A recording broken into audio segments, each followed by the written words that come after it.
के बीच में जब द्रौपदी जी हरण की बात है, ये आइए उस प्यारी रचना को मैं आप सभी के बीच में। समय की आंधी रुक नहीं सकती किसी के रोके से। बात समय की है। समय इंसान का अपमान करा देता है और समय इंसान का सम्मान करा देता है। और जब समय आया तो मैंने ये जाना कि समय इंसान की पहचान करा देता है। समय इंसान की पहचान करा देता है। सुंदर सा भावपूर्ण वर्जन में आप सभी के बीच में। समय की आंधी रुक नहीं सकती किसी के रोके से। जिनको जाना है वो आराम आराम से जाएंगे, जो भक्त बैठे उनको कोई प्रॉब्लम ना हो। बाकी जाना तो सबको है, जाने वाले को किसने रोका है? आप अभी जा रहे हो, हम थोड़े टाइम बाद जाएंगे। तो आइए ये प्यारा सा भजन जितने भी हमारे भक्तजन बैठे हैं आप सभी के लिए। समय की आंधी रुक नहीं सकती किसी के रोके से। समय की आंधी रुक नहीं सकती किसी के रोके से। धर्म की ज्योति बुझ न सकी तूफान के झोंकों से। उसे क्या कोई मिटाएगा जिसे भगवान बचाएगा। उसे क्या कोई मिटाएगा जिसे भगवान बचाएगा। समय की आंधी रुक नहीं सकती किसी के रोके से। समय की आंधी रुक नहीं सकती किसी के रोके से। धर्म की ज्योति बुझ न सकी तूफान के झोंकों से। उसे क्या कोई मिटाएगा जिसे भगवान बचाएगा। उसे क्या कोई मिटाएगा जिसे भगवान बचाएगा।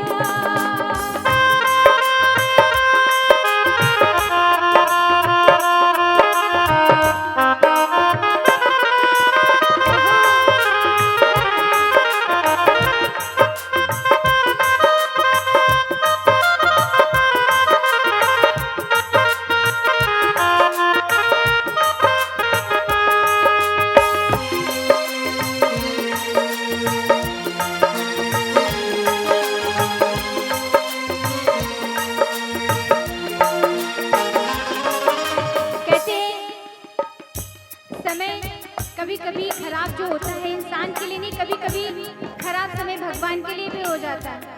और समय ऐसी चीज है कि जब समय खराब होता है तो दिल के साथ साथ दिमाग भी काम करना बंद कर देता है। कुछ ऐसी प्यारी सी बात है। धर्म ध्वजा धारी अर्जुन भीम नकुल से बलशाली। हार गए कौरवों से जुए में अपनी घरवाली नारी। कहते हैं द्रौपदी के पूरे एक नहीं, दो नहीं, तीन नहीं, पूरे 5 पति थे।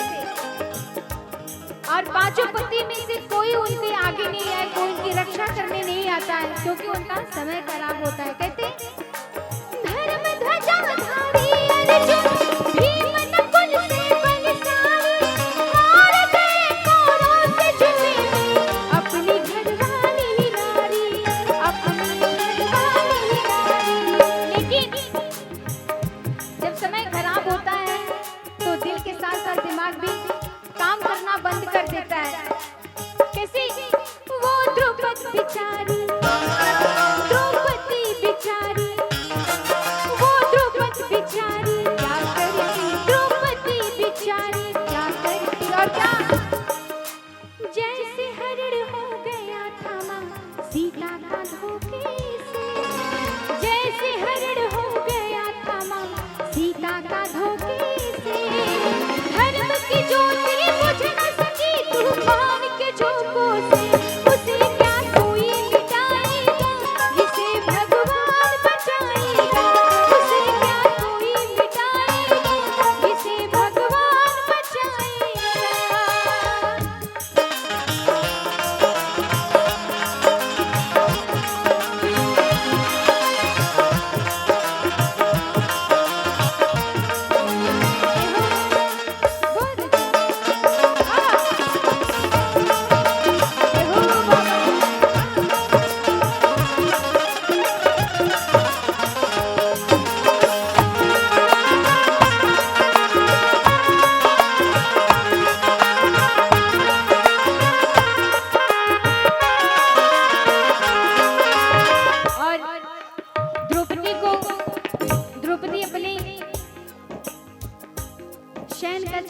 को संवार रही होती है, कपड़े पहन रही होती, तभी आवाज आती है कि तुम्हें बड़ी सभा में बुलाया जा रहा था।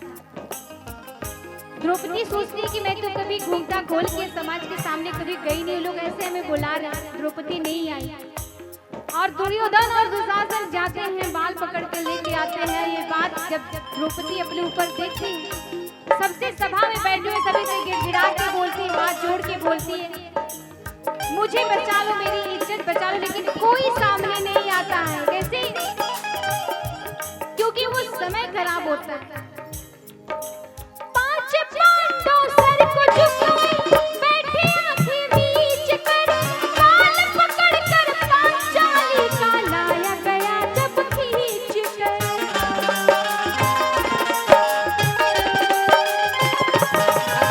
पांच पांडव सर को झुकाए बैठे आंखें बीच कर, बाल पकड़ कर पांचाली का लाया गया जब खींच कर, लाया गया जब खींच कर। और द्रौपदी सभी के सामने हाथ जोड़ती है, रोती है, बिलखती है, कोई सामने नहीं आता। कहते हैं अगर कभी किसी औरत के दिल से आह निकलती है तो लगती बहुत तगड़ा है। कैसे? निर्लज कसाई तुझे दया न आई, निर्लज कसाई तुझे दया न आई। उसके बाद भी दुष्ट दुशासन ना माना, रोके टोके से दुष्ट दुशासन ना माना, रोके टोके से। धर्म की ज्योति बुझ न सकी तूफान के झोंकों से, उसे क्या कोई मिटाएगा जिसे भगवान बचाएगा, उसे क्या कोई मिटाएगा जिसे भगवान बचाएगा।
पूछना चाहूंगी, इस पूरी रचना में दो राक्षस कौन है? कोई बताएगा?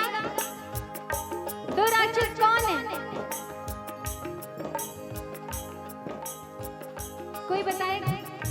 क्या बात है, एक बार जोरदार ताली बताइए भैया के लिए। कहते हैं सभा में बैठे सभी लोगों ने दुर्योधन और दुशासन को समझाया कि तुम्हारी लड़ाई अपनी जगह है, लेकिन एक नारी का सम्मान अपनी जगह है। लेकिन जब दिमाग और दिल काम करना बंद कर देता है तो मौका वारदात के बाद होनी तय। कहते खड़े शिकारी तो राक्षस एक हिरणी की आंख में, बोली द्रौपद लाज भैया तुम्हारे हाथ में।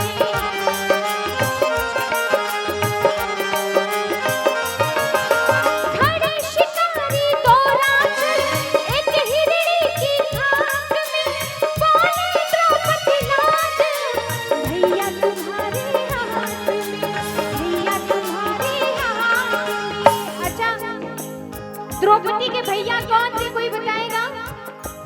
क्या बात है, क्या बात है, बड़ी बड़ी समझदार भक्त है। एक बार जोरदार ताली अपने लिए बजाइएगा, जोरदार। कहते कृष्ण जी ने वादा किया था कि बहन कभी भी तुमको मेरी जरूरत पड़ेगी तो मुझे याद करना, कोई नहीं आएगा, तेरा भाई वहां पे पहुंचेगा। द्रौपदी जी ने देखा कि कोई मेरी इज्जत बचाने नहीं आ रहा है। द्रौपदी जी को याद आया कृष्ण कन्हैया की। उन्होंने कृष्ण कन्हैया को आवाज लगाया, कृष्ण कन्हैया जी नहीं आए। फिर द्रौपदी जी ने आधी अधूरी, कहते कि जब भी हम कभी प्रभु पे आधा अधूरा विश्वास करते तो प्रभु हमारा काम नहीं करते। कभी भी प्रभु पे हमें पूरा यकीन करना चाहिए। द्रौपदी 2 बार पुकारी, कन्हैया नहीं आया। और जब द्रौपदी ने सारी अपनी लाज और इज्जत सब छोड़ के कन्हैया को पुकारने लगी, आंखें बंद करके प्रभु कान्हा का सुमिरन करने लगी, तो देखिएगा खड़े शिकारी तो राक्षस एक हिरणी की खाप में, बोले द्रौपदी लाज भैया तुम्हारे हाथ में, भैया तुम्हारे हाथ में।